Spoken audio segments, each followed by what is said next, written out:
عليكم ورحمة الله وبركاته. ازيكم عاملين ايه؟ يا رب تكونوا بخير واهلا بيكم في مطبخ نجوى. النهارده بقى عملت خبز التورتيلا، طبعا زي ما انتم شايفين كده، والحجم انا عاملاه صغير.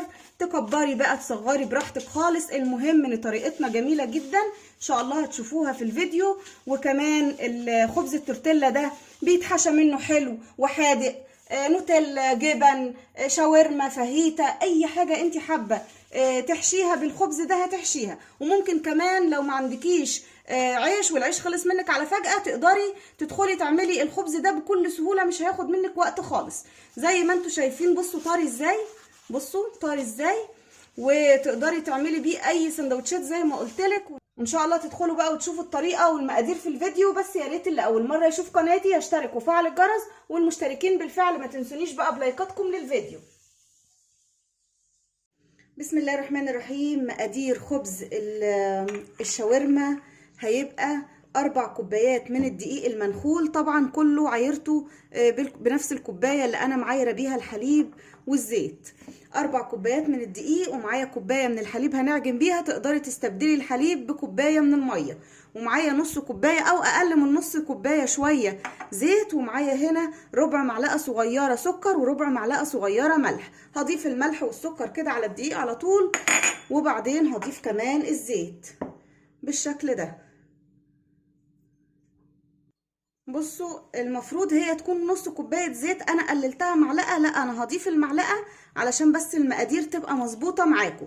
يبقى 4 كوبايات دقيق، كوبايه من الحليب، نص كوبايه من الزيت، تقدري تستبدلي الحليب بميه، ربع معلقه صغيره ملح وربع معلقه صغيره من السكر. وبعدين هنبدا على طول كده في العجين، هنقلب كده كويس قوي مع بعض، نحاول نشربهم الزيت ده كويس جدا بالشكل ده، يتشربوا تماما قبل ما نبدأ نعجن. بعد ما قلبت كده، بصوا الزيت مع السكر والملح والدقيق بقى بالشكل ده، هنبدأ ننزل بقى بالحليب. وزي ما قلت لكم تقدري تعجني يعني تقدري تعجني بميه مش بحليب، عادي خالص وينفع برضو. هنبدأ بقى ننزل كده بالحليب شوية شوية ونعجن بالشكل ده.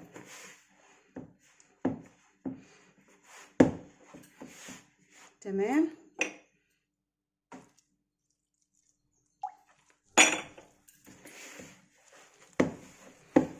بصوا العجينه اتلمت معانا، ما خدتش وقت خالص. بصوا وانا بعجن لقيتها محتاجه لسه، ممكن تزودي لبن او ممكن تزودي ميه. انا زودت شويه ميه وهكمل العجين. طبعا السائل ده احنا بنستخدمه على حسب الدقيق بتاعنا ما بيقبل. لو الدقيق بتاعي ما بيقبلش كان يا دوب كوبايه اللبن وخلاص على كده. بس عشان الدقيق بتاعي هنا بيقبل سوائل، انا ضفت جبت ربع كوبايه ميه، لسه باقي منها شويه صغيرين. هكمل بقى. هي طبعا بتاخد عجن شويه، والمفروض العجينه بتاعتنا ما تبقاش طريه.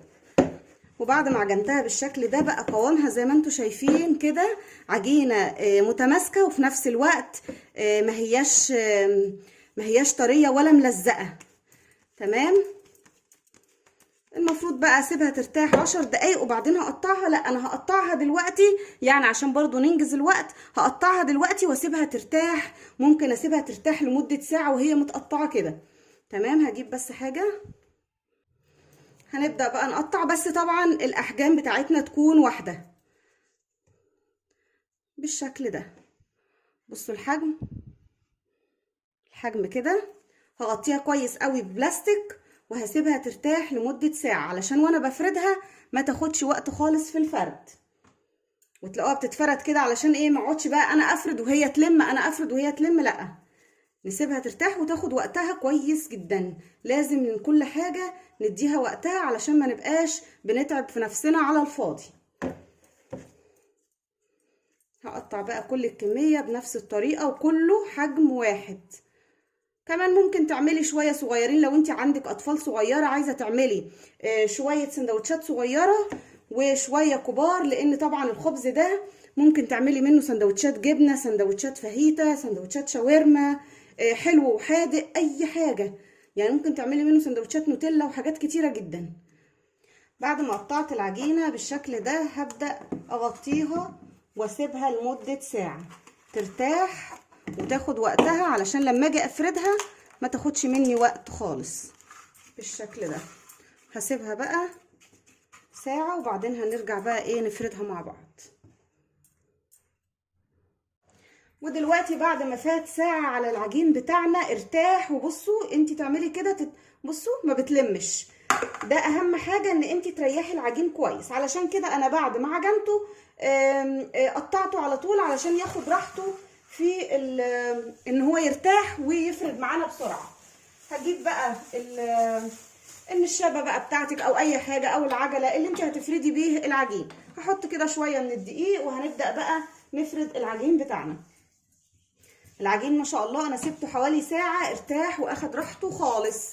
بصوا بقى هنبدأ بقى نفرده كده. احنا عايزين نفرده رقيق جدا.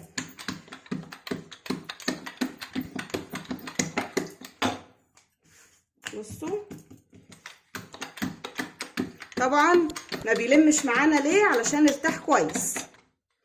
بصوا شايفين بقى اللي تحتيها باين ازاي، اللي هو الدقيق اللي تحت من ايه؟ علشان احنا رققناها قوي.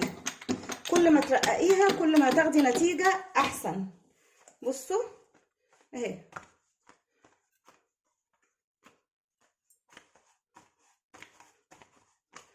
مش لازم تعمليها كده بايديكي، خلاص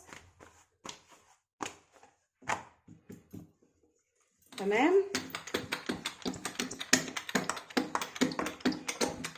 طبعا انا هفرد معاكم كمان واحده علشان ما كانش واضح ليكم في الاول الفرد. دي خلاص كده هركنها كده على صينيه على جنب، وبعدين هنبدا نعمل واحده تانية. هبدا افرد معاكم واحده تانية عشان بس ايه يبقى كل حاجه واضحه. هنبدا نفردها بالشكل ده. تفردي بقى بالنشابه او بالمردنه او بالعجله، اي حاجه تكون متوفره عندك مفيش مشكله، كله هينفع.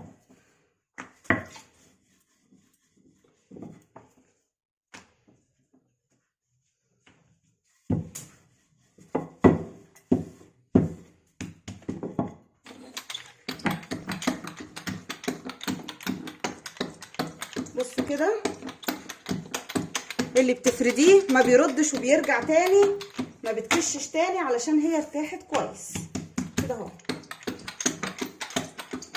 تفرديها بقى لغايه ما تحسي ان هي رقت وبينت اللي تحت.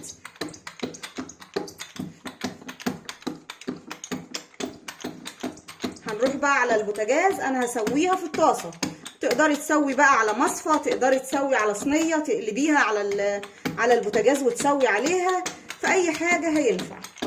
تمام كده. دي رقيناها برضو كويس قوي. بصوا اترقت وبقت سمكها ايه؟ رقيقه جدا. هناخدها بقى ونروح على البوتاجاز.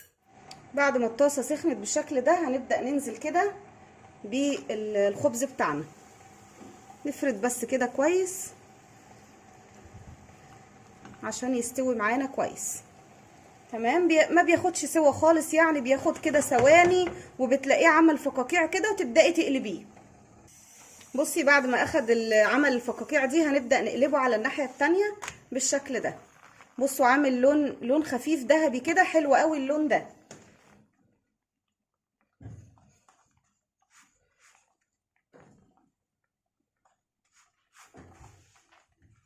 ما بياخدش وقت كتير وبتلاقيه استوى. زي ما قلت لكم تقدري على ظهر صينيه او على ظهر مصفى تسويه، مفيش مشكله خالص. لو انتفخ منك بتضغطي عليها كده بتهبط تاني. تمام خلاص كده لونه حلو قوي. هنبدأ نشيل. شايفين اللون ما شاء الله.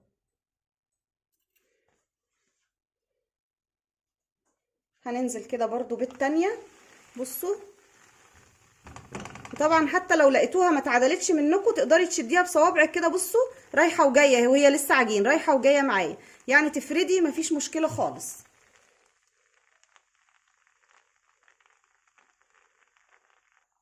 اول ما عملت فقاقيع بالشكل ده هنبدا نقلبها. بصوا واخده لون حلو قوي.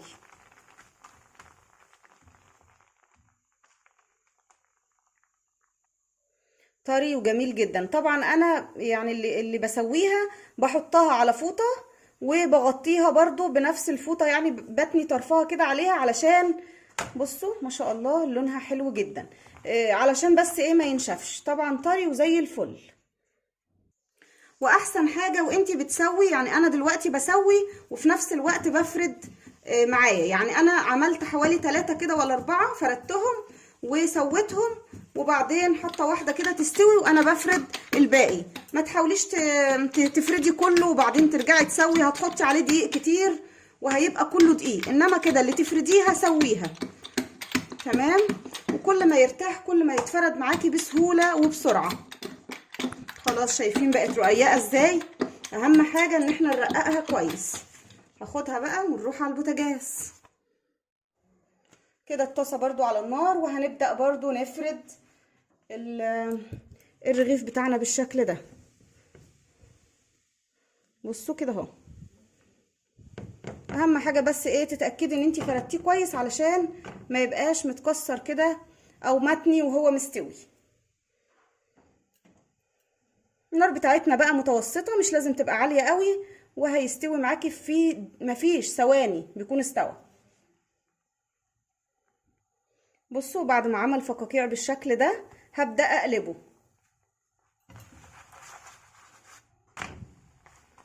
تمام. بسيبه يا دوب ثواني كده على الجنب التاني وبعدين بشيله على طول. تمام. بصوا ما شاء الله حلو قوي. بصوا بقى وهكمل كل الكمية بنفس الطريقة. وده بقى الشكل النهائي للخبز بتاعنا، خبز التورتيلا. جميل جدا وزي ما انتوا شايفين كده طري وحلو قوي. بصوا طري وجميل جدا. يا رب كده يعجبكم الفيديو ان شاء الله. لو جربتوها يعجبكم. وان عجبكم بقى الفيديو لايك وشير واشتراك في القناة وفعلوا الجرس عشان يوصلكم مني كل جديد. وان شاء الله نتقابل في وصفة جديدة. والسلام عليكم ورحمة الله وبركاته.